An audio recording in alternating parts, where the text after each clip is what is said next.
चौधरी जिंदाबाद जिंदाबाद जिंदाबाद शहनवाज चौधरी जिंदाबाद जिंदाबाद जिंदाबाद शहनवाज चौधरी जिंदाबाद जिंदाबाद जिंदाबाद।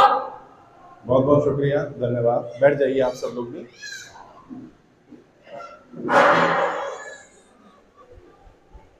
राजीव जी का बहुत बहुत आभार, जिस तरह से उन्होंने ब्रीफ में लगभग सभी बातें बताई।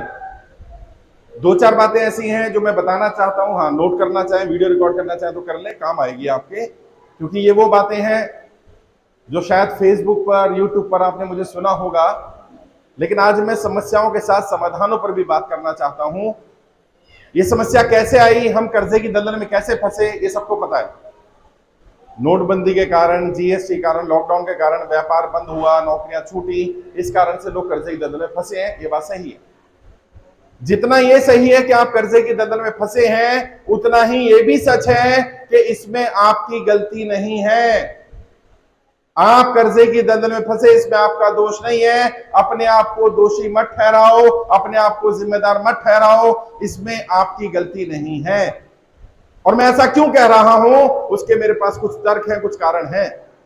सबसे पहली बात, आपका व्यापार बंद हुआ, नौकरी छूटी, कारण क्या रहा? या तो नोटबंदी रहा, या लॉकडाउन रहा, या जीएसटी रहा।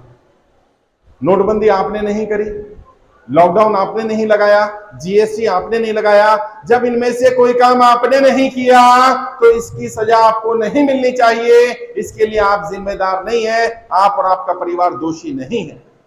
दूसरी बात, भारत के संविधान के हिसाब से ना तो कर्जा लेना अपराध है, और यदि आप कर्जा नहीं चुका पा रहे हैं तो यह भी कोई अपराध नहीं है। आपने कोई गुनाह, कोई अपराध नहीं कर दिया, अपने आप को दोषी नहीं ठहराना। यह नहीं मानना कि आप कर्जा नहीं चुका पा रहे तो आप अपराधी हैं, आप दोषी हैं। कर्जा ना चुका पाना एक गलती है, एक मिस्टेक है, अपराध नहीं है। जो लोग कर्जे के कारण गलत कदम उठा रहे हैं, हम लोगों ने बहुत प्रयास किया लोगों को रोका जाए, लोग आत्महत्या कर रहे हैं उनको बचाया जाए, लाखों लोगों को बचाया भी, 1 लाख से ज्यादा लोगों को हम आत्महत्या करने से बचा चुके हैं। लेकिन इसके बावजूद भी हर दिन ऐसी मनहूस खबरें आ रही हैं, कोई ना कोई व्यक्ति, कभी ना कभी कोई पूरा परिवार कर्जे के कारण आत्महत्या कर रहा।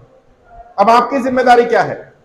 आपकी जिम्मेदारी है, आपने अपनी रक्षा करनी है, अपने आप को बचाना है, और साथ ही साथ आपकी जिम्मेदारी है हर उस व्यक्ति तक जानकारी पहुंचाइए जो कर्जे के कारण परेशान है। लोगों को बताइए कर्जे के कारण परेशान है तो कोई गलत कदम नहीं उठाना। देश में कर्ज मुक्त भारत अभियान चल रहा है, अभियान पूरी तरह से निःशुल्क है और कोई जानकारी देने की जरूरत नहीं। उनको बोलिए गूगल पे सर्च कर लो, जैसे ही गूगल पे सर्च करें कर्ज मुक्त भारत अभियान, पूरी जानकारी मिल जाएगी, कोई कहीं जाने की जरूरत नहीं। और अभियान पूरी तरह से निःशुल्क है, किसी से 1 रुपया भी नहीं लिया जाएगा। पैसा तो नहीं लिया आप लोगों से? हाँ जी, पैसा तो नहीं लिया ना, कभी लिया भी नहीं जाएगा। कोई कर्जा मुक्ति के नाम पर, रजिस्ट्रेशन के नाम पर, ट्रेनिंग के नाम पर, सर्टिफिकेट के नाम पर, आपका कर्जा माफ कराने के नाम पर, सेटलमेंट के नाम पर अगर आपसे पैसा मांगता है, तुरंत उसकी पुलिस में कंप्लेन करिए। वो हमारा व्यक्ति नहीं हो सकता, हमारा व्यक्ति पैसा नहीं मांगेगा, हम निःशुल्क काम कर रहे हैं। और मैंने बार बार कहा है, लोग बहुत परेशान हैं।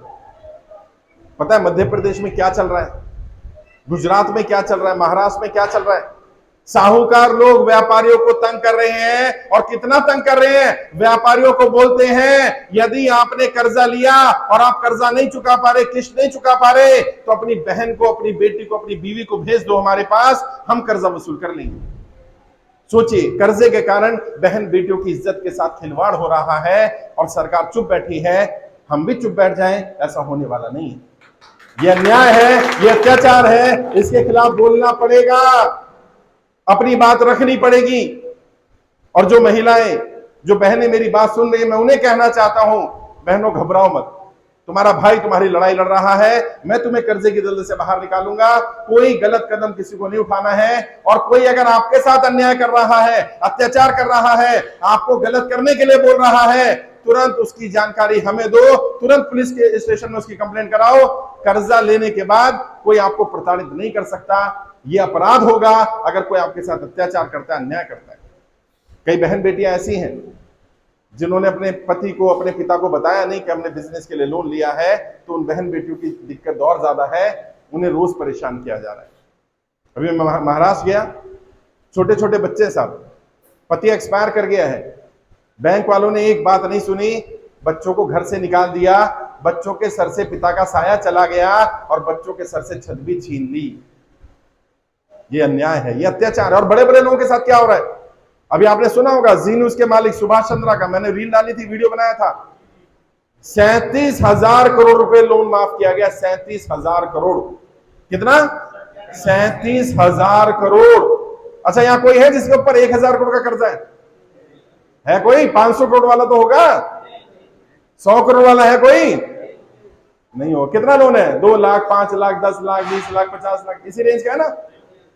अरे उनका लाखों करोड़ रुपए, हजारों करोड़ रुपए माफ कर रहे हो यार, इन आम इंसानों का लाख, 2 लाख, 5 लाख, 10 लाख का माफ कर दो। क्या समस्या आ रही है? और क्या बोला गया? हमने उनको हेयर कट दिया। 48,000 करोड़ का लोन था, उसमें से 37,000 करोड़ माफ कर दिया, 80% का हेयर कट दे दिया। मानो आपने 10 लाख रुपए लोन लिया और आपका 8 लाख माफ हो जाए और 2 लाख के लिए 6 महीने का समय मिल जाए, स्वीकार कर लोगे? यही तो हम चाह रहे हैं। और ऐसा तो नहीं ना सुभाष चंद्रा को जो राहत दी होगी वो बिना किसी नियम के दे दी होगी। कोई नियम होगा, कोई कानून होगा। जिस नियम कानून में उनको राहत दी है, उसी नियम कानून से आम जनता को भी राहत दे दो। जनता भी तो आपकी ही है।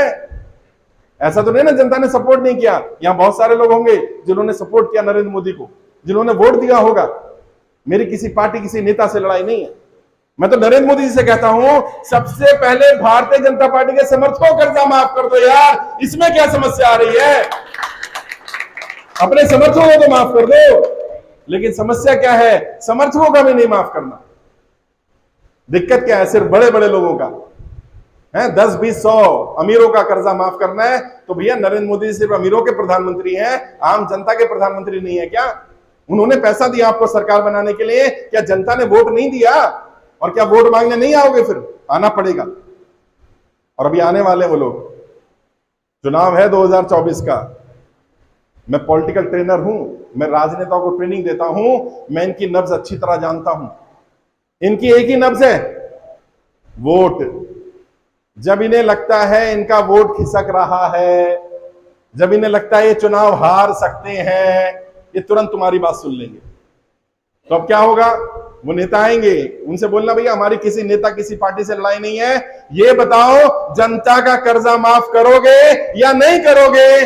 जो जनता का कर्जा माफ करेगा हम उसका साथ देंगे, और जो कर्जा माफ नहीं करेगा हम उसका साथ नहीं देंगे। ये संदेश जाना चाहिए। हमारी किसी पार्टी, किसी नेता से लड़ाई नहीं।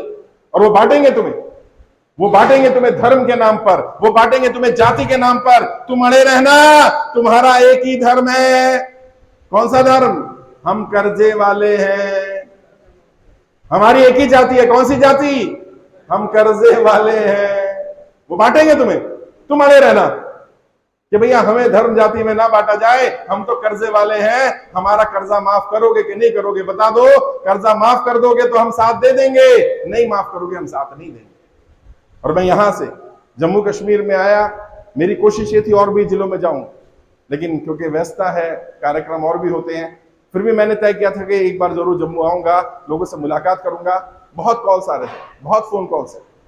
और अभी आपको पता है कितने लोग जुड़े हैं जम्मू कश्मीर में हमारे साथ? लगभग 13,000 लोग जुड़े हुए हैं। 13,000।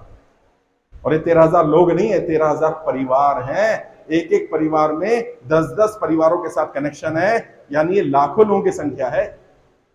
आज लेटेस्ट की बात करूं तो लगभग 9,10,000 ज्यादा लोग आवेदन कर चुके हैं, और हमारी कोशिश 10 लाख लोगों का आवेदन हो जाने पर आप सबकी जानकारी सुप्रीम कोर्ट लेकर जाने की। अब अगली लड़ाई सुप्रीम कोर्ट में लड़ी जाएगी।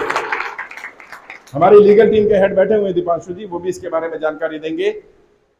मैंने तय किया है कि सरकार से, प्रधानमंत्री से तो हम बात कर ही रहे हैं, प्रधानमंत्री अगर जवाब नहीं देंगे तो हमें सुप्रीम कोर्ट का रास्ता अपनाना पड़ेगा। जनहित याचिका लगाई जाएगी।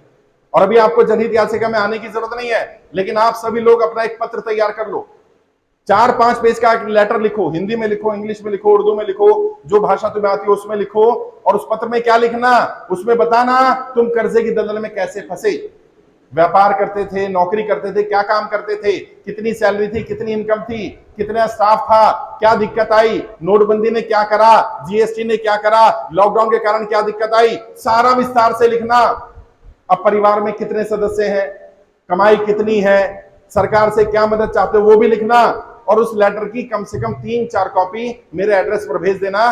दिल्ली का मालवीय नगर का एड्रेस है मेरा, अब्बास जी आपको एड्रेस दे देंगे। एक कॉपी मैं आपकी लगाऊंगा सुप्रीम कोर्ट में जो पीआई लग रही है वहां पर, एक कॉपी को भेजूंगा प्रधानमंत्री कार्यालय में, एक कॉपी को भेजूंगा आरबीआई के गवर्नर को, एक कॉपी मैं अपने पास रखूंगा, ताकि सरकार ये ना कहे कि हमें जानकारी नहीं है। उन्हें सुननी पड़ेगी हमारी बात। और जो यहां माताएं बहनें बैठी हैं और जो हम सब भी जानते हैं, एक दूध पीता बच्चा जो बोलता नहीं है, एक मां भी अपने बच्चे को तब तक दूध नहीं पिलाती है साहब जब तक वो रोता नहीं है। दूध पीता बच्चा है ना, मां को कैसे पता चला भूख लग रही है उसको? रोएगा तभी ना। तो सरकार तो माई बाप है, सरकार को कैसे सपना आएगा क्या? अगर नरेंद्र मोदी जी, निर्मला सीतारमण जी किसी की मदद भी करना चाहे तो उन्हें कोई सपना नहीं आएगा कि जम्मू कश्मीर में कोई व्यापारी, कोई नौकरी करने वाला परेशान बैठा है, उसकी जानकारी सरकार तक पहुंचानी पड़ेगी। और वही काम मैं कर रहा हूं। आप लोगों ने, जिन लोगों ने भी फॉर्म भरे हैं, आपकी जानकारी प्रधानमंत्री कार्यालय भेजी गई है और आपको आज कर्जा मुक्ति का प्रमाण पत्र भी दिया जा रहा है। और ये प्रमाण पत्र, ये एक हथियार है साहब, ये हथियार है प्रमाण पत्र।